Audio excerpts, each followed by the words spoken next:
অপরের সৃষ্টি করা রাজনৈতিক এই নৈরাজ্য এবং অদূরদর্শিতার সমস্ত জঞ্জাল দূর করার দায়িত্ব গ্রহণ করতে হয়েছে আমাদের শহীদ জিয়াউর রহমানকে। বাংলাদেশী জাতীয়তাবাদের এই জাতীয় পরিচয় হচ্ছে আমাদের একমাত্র সমাধান, আমাদের একমাত্র পরিচয় এবং আমাদের একমাত্র সংহতি। আজ আমাদের সরকারের 180 দিন আমরা পূর্ণ করলাম এবং আনুষ্ঠানিকভাবে মাননীয় প্রধানমন্ত্রীর কার্যালয়ে আমরা এই বিষয়ে আয়োজন করে জাতিকে অবহিত করেছি যে আমরা কি কি প্রতিশ্রুতি দিয়েছিলাম, কি ঘোষণা করেছিলাম, 180 দিনে কতটুকু করতে পেরেছি এবং এটা বলার মধ্য দিয়ে আমরা একটা জবাবদিহিতার সংস্কৃতিকেও আমরা চর্চা করেছি। এবং এই যে 180 দিনের কর্মসূচি জনগণের সামনে আমরা উপস্থাপন করলাম, সেই কর্মের সঙ্গে জবাবদিহিতার এই সংস্কৃতির সঙ্গে বাংলাদেশী জাতীয়তাবাদ, তারেক রহমান ও বর্তমান প্রেক্ষাপট, এই বইয়ের একটা প্রাসঙ্গিকতা আছে। কারণ যখনই আজকের প্রেক্ষাপট, বর্তমান প্রেক্ষাপট, যে প্রেক্ষাপটের প্রধান চরিত্রে আছেন আমাদের মাননীয় প্রধানমন্ত্রী তারেক রহমান, এটা নিয়ে আমাদের লাভ করতে হয়, তখনই আমরা কিন্তু ফিরে যাই যে এই শক্তি, বাংলাদেশ জাতীয়তাবাদী দল, তারেক রহমানের দল, দেশনেত্রী বেগম খালেদা জিয়ার দল এবং শহীদ জিয়াউর রহমানের দল কোথায় পেল? স্বাধীনতার পর থেকে বাংলাদেশের রাজনীতিতে আরো অনেক রাজনৈতিক দল এবং প্রায় সবগুলি দলকে যদি আমরা মতাদর্শের ভিত্তিতে ভাগ করি, যেহেতু রুহুল আমিন সাহেব একজন গবেষক, তিনি আমার চাইতে আরো অনেক ভালো বলবেন, বুঝতে পারবেন, আপনারা সবাই আমার চাইতে অনেক বিজ্ঞ মানুষ। মোটা দাগে আমাদের দেশের যে কোনো রাজনৈতিক দর্শনকে আমরা 4টা ভাগে ভাগ করতে পারি। আমরা বাংলাদেশী জাতীয়তাবাদের অনুসারীরা রুহুল আমিনের বই পড়েছি, পড়বো এবং যত পড়বো তত আসলে ভালো করে বুঝতে পারবো, অন্যান্য আরো অন্য বইয়ের পাশাপাশি। যারা বাংলাদেশে বাঙালি জাতীয়তাবাদকে আশ্রয় করে তারা তাদের স্বাধীনতা উত্তরকালের রাজনীতিকে সাজানোর চেষ্টা করেছেন, অথবা তারও আগে 1966-তে 6 দফা দেওয়ার মধ্য দিয়ে, তৎকালীন সময়কার আওয়ামী লীগ এবং 69-এর গণঅভ্যুত্থানের মধ্য দিয়ে বাঙালি পরিচয়টাকে বড় করে তুলে ধরেছেন, কিন্তু সীমানা নির্ধারণ করেছেন 56,000 বর্গ মাইলের পূর্ব পাকিস্তানকে। 56,000 বর্গ মাইলের পূর্ব পাকিস্তানের সীমানার মধ্যে বাঙালি ছাড়াও অনেক অবাঙালি থাকে। ঠিক 1947 সনেও মুসলমানদের জন্য আবাসিক রাষ্ট্রভূমি দরকার, কিন্তু অন্য মুসলিমরা কিভাবে এখানে সমান মর্যাদা অধিকার পাবে এ কথা কিন্তু মুসলিম লীগ বলতে পারে নাই। 47 সনের পাকিস্তান গঠন প্রক্রিয়াতে মুসলিম লীগের এই ভুল উত্তরাধিকার সূত্রেই কিন্তু আমরা খেয়াল করলাম 69-70-এর নির্বাচনে স্বায়ত্তশাসনের কথা বলা আওয়ামী লীগের মধ্যেও আমরা উপস্থাপন করলাম, যে কারণে প্রথম পার্লামেন্টে দাঁড়িয়ে সংসদের নেতা শেখ মুজিবুর রহমান বললেন, তোরা সব বাঙালি হয়ে যা।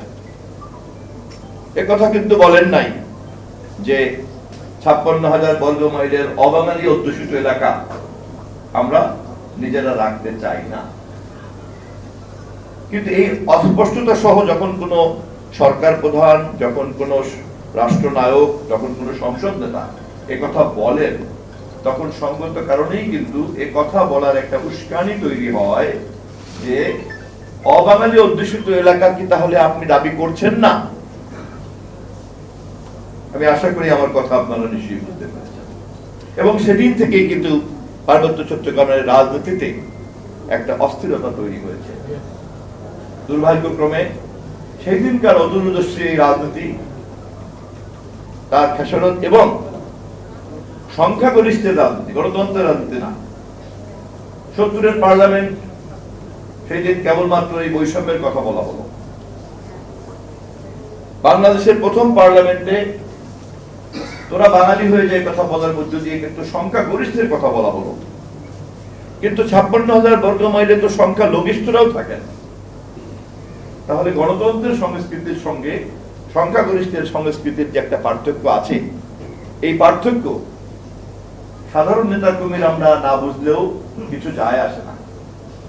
কিন্তু যদি সংসদ নেতা না বোঝেন, যদি রাষ্ট্রপ্রধান না বোঝেন, সরকার প্রধান যদি না বোঝেন, যাদের ছবিকে ঘিরে দেশে উথাল পাতাল হয় তারা যদি না বোঝেন, তাহলে তার কি খেসারত দিতে হয় তা আমরা এখনো পার্বত্য চট্টগ্রামের মাটিতে কান পাতলি টের পাই।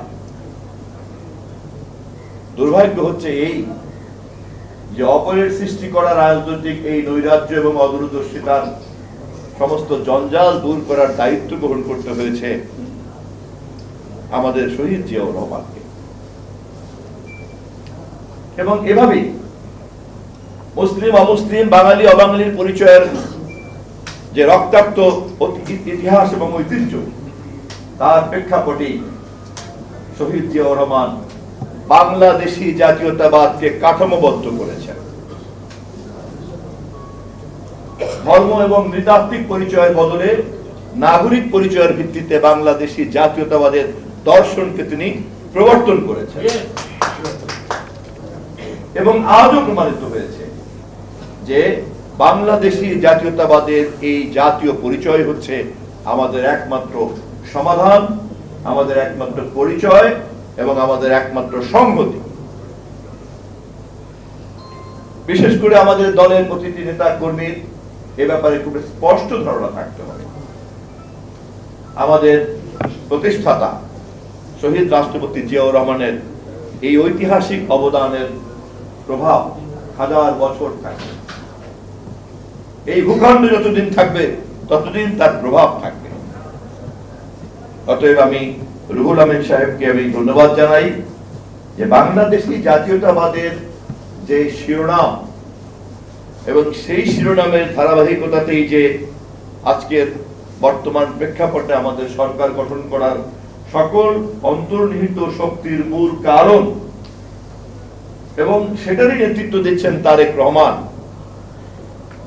আমি নিশ্চিত, বইটা আমি নাড়াচাড়া করেছি, পুরোটা আমি পড়িনি, আমি নিশ্চিত উনি বইয়ের সমস্ত থিমকে এই ক্রোনোলজির উপরে দাঁড় করিয়েছেন।